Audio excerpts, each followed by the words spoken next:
Aktres na si Kim De Los Santos, hindi pa muling nakakausap ang kanyang dating asawang si Dino Guevara mula nang maghiwalay sila noong 2004.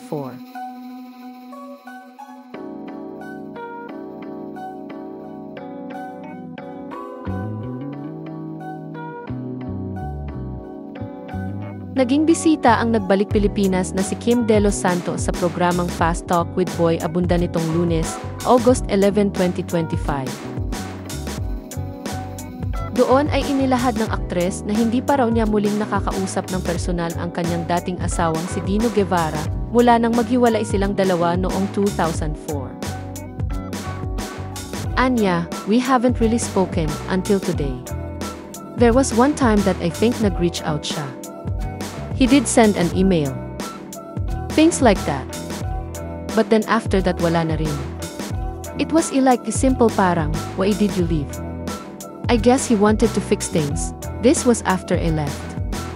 I guess he wasn't expecting it so yun lang, pero hindi naman ako nag-reply.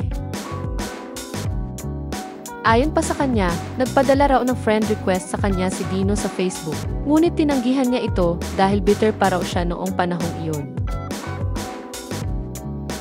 Pero paglipas ng panahon ay sinabi niyang naging kaibigan niya ang naging asawa ni Dino na si Karen.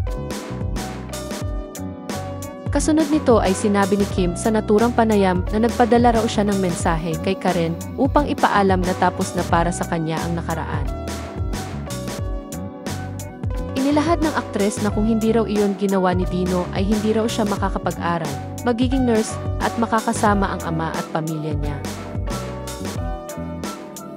Bagaman hindi pa niya nakakausap ng personal si Dino hanggang ngayon, sinabi ni Kim sa naturang panayam na nakaharap na raw niya si Karen. Anya, I met her. Nagkita kami sa mall. Nakita ko rin si Antoinette. We have tea picture together. Then when I was doing a charity event last year, nag-donate siya. She helped me. No questions asked. Ibinahagi ni Kim sa naturang panayam na naging unang jowa niya ang namayapang aktor na si Red Sternberg, na kasamahan din nila noon sa kapuso youth-oriented series na TGIS.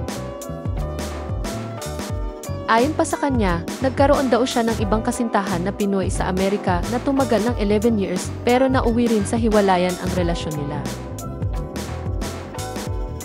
Matatanda ang ikinasal sina Kim at Dino noong 2002, ngunit naghiwalay silang dalawa noong 2004. Matapos ang hiwalayan nila nagtungo ang aktres sa Amerika at doon nag-aral ng nursing. Nakabase na ngayon sa Amerika si Kim, ngunit bumalik siya sa Pilipinas dahil miss na niya ang pag-arte. Sinabi niya sa panayam sa kanya ni Boy Abunda na gusto niyang subukan muli ang showbiz.